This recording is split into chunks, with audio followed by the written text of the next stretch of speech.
मानसी कोहली, चंदन बार TV में आपका स्वागत करती हूँ। आज हम चर्चा करेंगे वामसेवक कांशीराम जी के राष्ट्रीय अध्यक्ष मनीराम जी से देश के राजनीतिक हालात पर।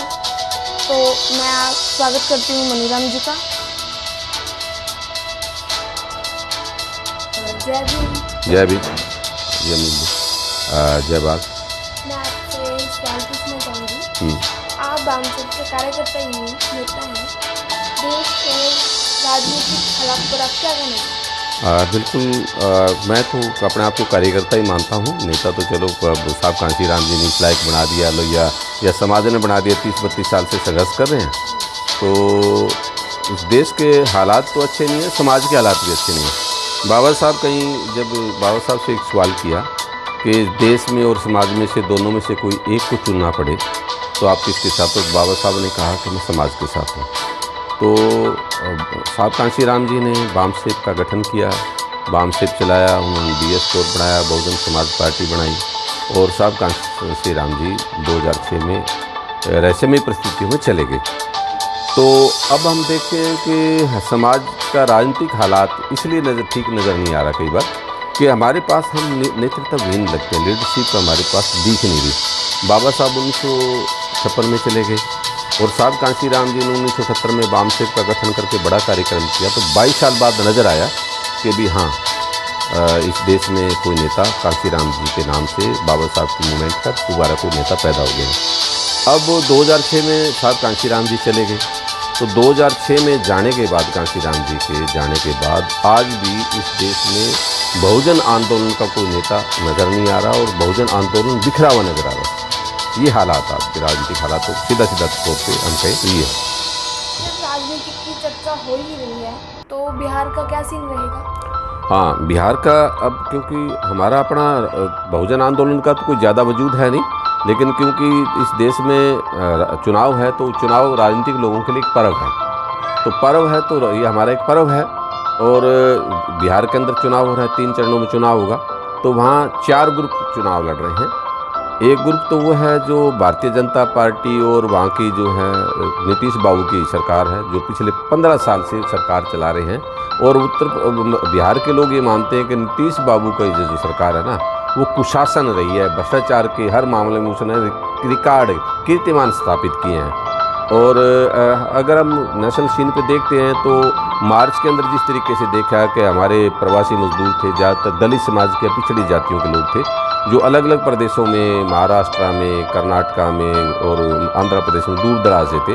तो जो मोदी जी ने ये घोषणा की कि लॉकडाउन हो गया, तो वो मजदूर जब आ रहे थे पैदल, तो अलग अलग स्टेट के मुखियाओं ने, बहुत जिम्मेवार जो मुख्यमंत्री थे उन्होंने कहा, लेकिन नीतीश बाबू ने वहाँ के मजदूरों के लिए, गरीबों के लिए कोई भी घोषणा कोई मात्र नहीं की और ना उनके दुख दर्द का उन्होंने बाद में कोई देखभाल की।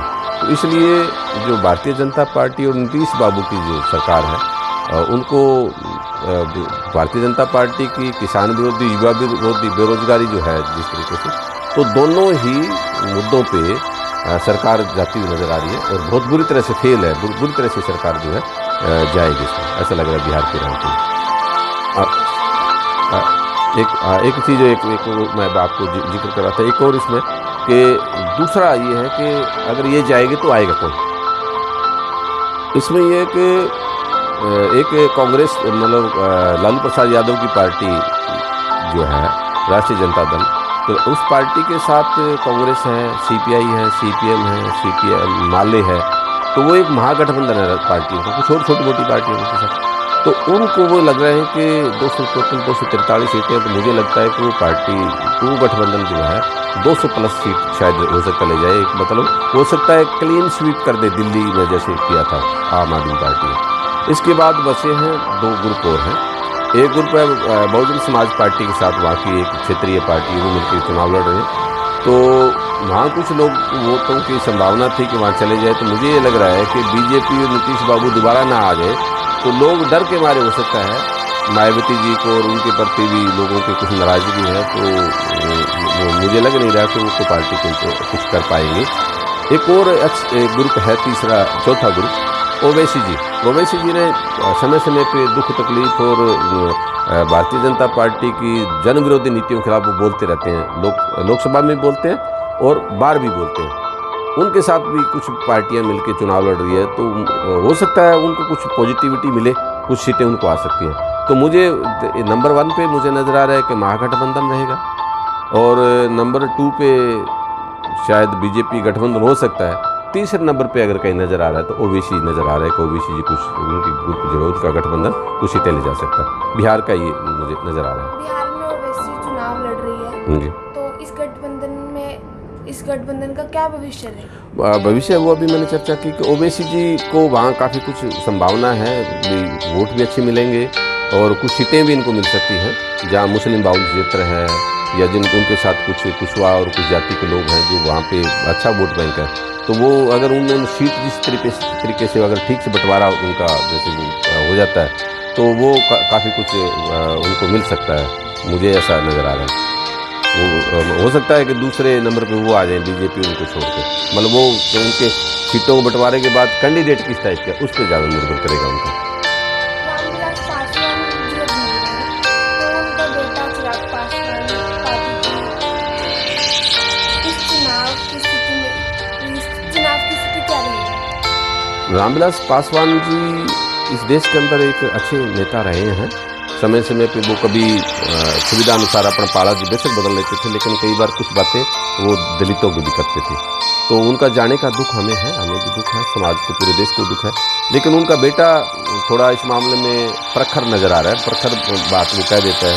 तो नीतीश को उन्होंने जब मार्च के महीने में जो मजदूर जमात मतलब वो दर की ठोकरें खा रही थी, तो उसने उसको कहा, नीतीश को ये बात कही, नीतीश बाबू को भी इनके लिए कुछ किया जाए, तो किया नहीं। तो इस बात के लिए बड़ा प्रवोक हो गए, सीधा बीजेपी और मोदी के पक्ष लेते हुए कहीं ये कहा कि नहीं मैं नीतीश के साथ नहीं आपके साथ आ सकता हूँ।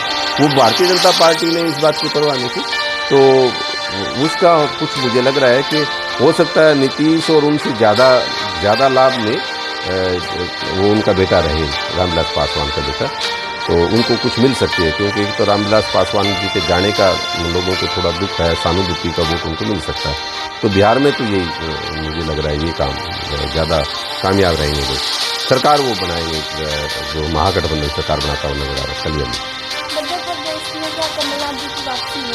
हाँ, ये बड़ा अच्छा सवाल है, क्योंकि आज का राजनीतिक हालात जो देश में, तो मध्य प्रदेश में जिस तरीके से भारतीय जनता पार्टी ने चुनी सरकार को अपदस्थ किया और संविधान को रोंदते हुए और इतना बुरी तरीके से देश के अंदर कोरोना जैसी महामारी थी, उस महामारी के दौर में अपने पूरे देश की मतलब इस महामारी में धकेल दिया। उसने इस बात की कोई परवाह नहीं की और उसकी परवाह ना करते उनको शिवराज सिंह को मुख्यमंत्री बनाना बड़ा जरूरी समझा उन लोगों ने। तो उससे मुझे ये नज़र आ रहा है कि शिवराज सिंह की वापसी नहीं होगी, कमलनाथ जी वापस आ रहे हैं। इसकी वजह 2-3 अगर आप थोड़ा सा ग्राउंड में जाए तो किसानों के जो 3 बिल आए हैं, किसान विरोधी बिल हम कह सकते हैं इनको सीधा, तो टोटली किसान, मध्य प्रदेश किसान भी संघर्ष करे, जैसे बाकी देश के किसान को संघर्ष करा वहाँ के किसान भी, तो किसान इसको वोट नहीं देगा।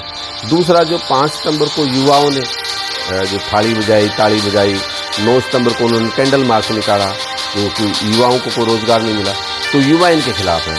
तीसरा, जो डेमोक्रेटिक फोर्सेज हैं, जो अम्बेडकरवादी लोग हैं या जो मार्क्सवादी विचारधारा के लोग हैं या इस देश के सेकुलर ढांचे को जो ठीक रखना चाहते हैं, उन लोगों को भी इस बात का रोष है कि यार क्यों नहीं सरकार को जो अपदस्थ करना, ये कहाँ की समझदारी है।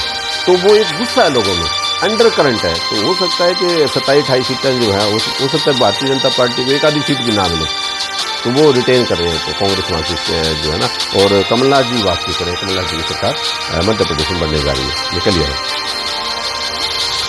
मध्य प्रदेश में दोस्त रैया मित्र फूल सिंह बरैया जी चुनाव लड़ रहे हैं, तो क्या लगता है? हाँ, नहीं वो क्योंकि वो हमारे मिशनरी साथी है, वो मेरे मित्र भी हैं, मिशनरी साथी मित्र ही होते हैं। तो फूल सिंह बरैया जी एक अच्छे संघर्षशील साथी रहे हैं। वो पहले भी बांडेर सीट से बहुजन समाज पार्टी की टिकट पे MLA रहे हैं, तो और वो संघर्षशील व्यक्ति है। तो उनका मुकाबला दूसरी पार्टी का कोई भी पार्टी का कोई मुकाबला नहीं है। तो फूल सिंह बरैया जी बहुत अच्छे मार्जिन से वो सीट निकाल रहे हैं और फूल सिंह अगर कमलनाथ जी रिटेन करते हैं तो फूल सिंह बरैया जी के दिन मेरे को लगता है अच्छे आ गए हैं एक समाज के, क्योंकि फूल सिंह बरैया जी आज भी चुनाव के दौरान भी अम्बेडकर लाइन पे भाषण उनके हैं। अब अगर जैसे सोशल मीडिया पे जो आ रहे हैं तो अब भी उन्होंने संविधान की बात की, आरएसएस की बात की और इसकी जन विरोधी नीतियों के प्रखर, मतलब कांग्रेस में इतनी हिम्मत नहीं है। फूल सिंह बरैया के पास जो मंच मिला है, फूल सिंह बरैया एक अच्छे मंजे हुए खिलाड़ी तो हैं, पर कांग्रेस में रह के भी वो बातें बोल रहे हैं जो एक सही अम्बेडकरवादी की एक पहचान है।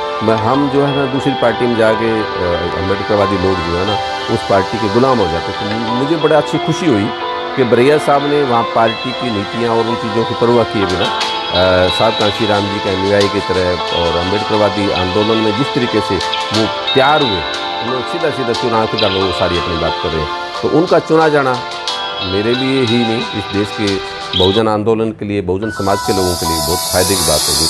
अगर वो इस देश मध्य प्रदेश में मंत्री बनते हैं तो मुझे पूरा विश्वास है कि वहाँ के बहुजन आंदोलन में काम करने वाले या बहुजन समाज के लोगों के लिए बहुत अच्छी बात होगी, अच्छी खबर होगी।